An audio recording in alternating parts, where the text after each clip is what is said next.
Oppa Euro Rapid 2021 final preliminary rounds today. This is the third day, and we're going to be taking a look at this game between Hikaru and Sam Shankland, which determines some of the spots for the final 8. So here, first Hikaru starts with e4, c5, knight f3, and d6, and then he goes for a mainline Sicilian.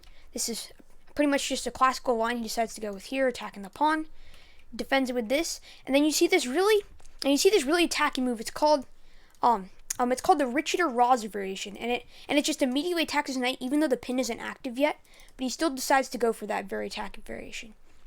So then you see, although you might think, oh, he's allowing the pin, well, he's looking to play bishop e7 next, developing the bishop, getting rid of the castle, and then both these bishops are coming here. It might seem a little bit passive, but very solid with the knights and everything.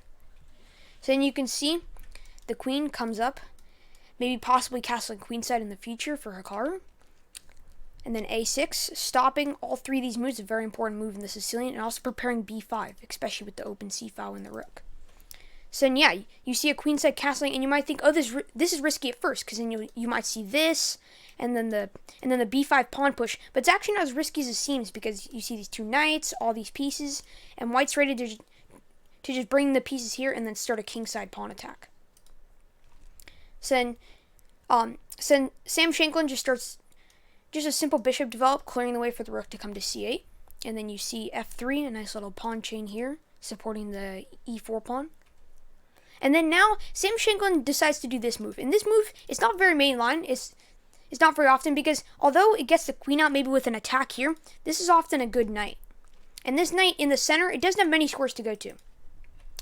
So that was an interesting move, the way that he decides to trade off the knights and then go for an attack instead. So then after queen takes, just bishop e7, you see these nice bishops in the center. They're very defensive, but they can also become very attacking. You can move them out this way, or you can maybe push one of these pawns in the future. So then he does kind of a premature kingside pawn attack. He's expecting Sam Shankland to castle on the kingside, which he does.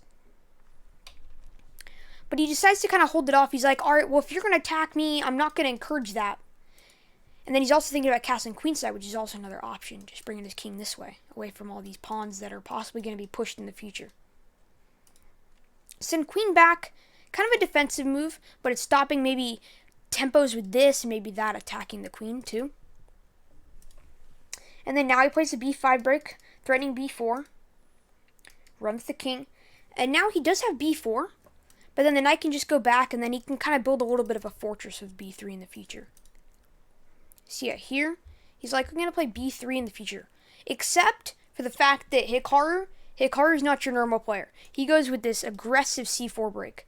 Maybe takes, or maybe even bringing the rook to the c file, maybe even a c5 push in the future. He's had this game, I think, before against Dubov. They were playing some online games, and they've had that c5 break and c4 and all that stuff. So then you see, he decides to take. He doesn't want any of that. And then recaptures with the knight on c3. So he does have these two good pawns, but then it looks like he's definitely going to be bringing his rook there in the future. So then Shankland goes with the logical rook b8, attacking the king on b1. And then there's this very aggressive push by Hikaru. Hikaru goes with this a4 push, which is like, whoa.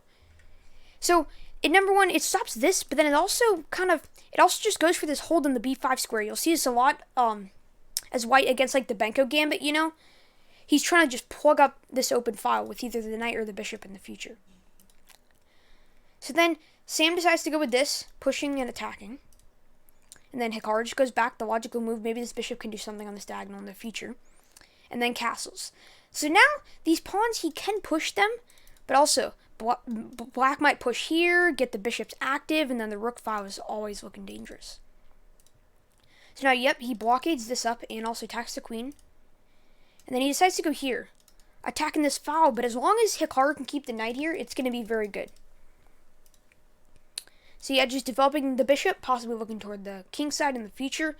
And then Sam Shankland gets the other rook, completely open file, very nice for the rook. Hikaru challenges that.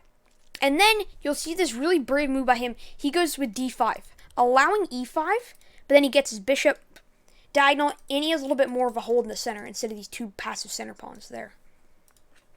So then yes, Hikaru goes e5, And then now kind of this in-between move, because you can't take otherwise your queens. And he's like, hey, how's it going? And just attacks there. Queen goes back, and then now the knight goes back. And you can see the material is still even. And black does have this good foothold. However, you can see all these pieces are more active. The bishops have the great diagonals here. The knight is the good outpost, and the open file here. So even though the king isn't as protected, white has these f4, g5, g4, g5 ideas in the future. And then Hikaru, with this very brave move here, he goes bishop a7. He's trying to get this rook to maybe go away, get some movement, and kind of make Shankland a little bit uncomfortable, because I mean it's clearly defended by two pieces, and so it's fine. So then what he does is he does another in-between move with a check. So then now, after takes back, now this square is open for his rook. So now, with the rooks off this board, this position is very interesting. It's a queen and three pieces, two bishops and a knight, versus a queen and three pieces, two bishops and a knight. So then you see there's these ideas here, but then black has control of this nice open file, and this bishop's kind of out of the position right now. So then, after h5, stopping up this pawn and preventing any ideas here to try and maybe blockade in the future. So now, yeah, this is coming and attacking the king side. Things are looking good for Sam so far. And then now he decides to kind of look for this refuge with all his pieces. You know, all these pieces will be defending the king pretty nicely on this square. And so he's definitely looking for a spot there if Hikaru keeps pushing the pawns. And then, yes, he pushes them, and then there's this... It's kind of this passive-aggressive queen c6, you know? It's just getting the queen a little bit more active. And maybe even looking at this, you know? I mean, he can bring his king all the way if he needs to. And yeah, just bishop back, stopping this square, and putting a little bit of pressure on the a5 pawn. And you see a bishop back, maybe here, attacking this diagonal and the knight in the future. And then Hikaru decides to go with the knight fork, so attacking these two. Possibly trading off and then just trying to go with the bishop pair, maybe attacking here, which looks very good. And then grabs this. And of course, because if takes, that's a problem now, because of queen d1, winning material, and then the attack is very good for Shankland. So, of course, he does not play that. He does this, stopping queen d1. And then after queen, this is a little bit of a passive movement, so now Hikaru is definitely getting an advantage here. Remember how earlier you could see here that black had this file? Well, not anymore. Now Hikaru has control of the file, and even though he lost his pawn, this diagonal is looking open. Maybe the bishop here, maybe the knight here. Definitely looking good for him. And so, yes, he plays the right move. He plays bishop b7, stopping this. And then Hikaru decides to attack this. So, attacking the queen and this, and maybe thinking, I want to trap his queen, get him out of here, and then definitely infiltrating with the queen is going to be a big thing. And so now he has two moves. He can decide to try and trade off here and then attack this, which just looks horrible for black, just this pin, and then maybe attacking it here or something. This all looks terrible. But then Hikaru decides to go with the infiltrating queen h7, and this is a key move. Although he still has the advantage, he doesn't have as much of an advantage, and now the position is definitely more complicated. He's threatening mate in 1, of course, so it has to be defended with f6. And then now, Hikaru misses a little bit of a move order here. If he plays this, it's immediately winning, because he's threatening this there, then check. But then Hikaru instead, he plays this move, which now it's better, because after king f7, and then bishop d3, look at that. He has the defense, but if he played it this way, it was the move order thing. So if he played this, then whatever Shankland played, then this, then that comes with the tempo. So we didn't have time to play Queen of Fate, but in the variation that Hikaru played, he does. So now the position's extremely complicated. Not really sure who's winning here. So now, yeah, you can see here, and then he allows this, and now the king has an escape, and so now he's able to get out.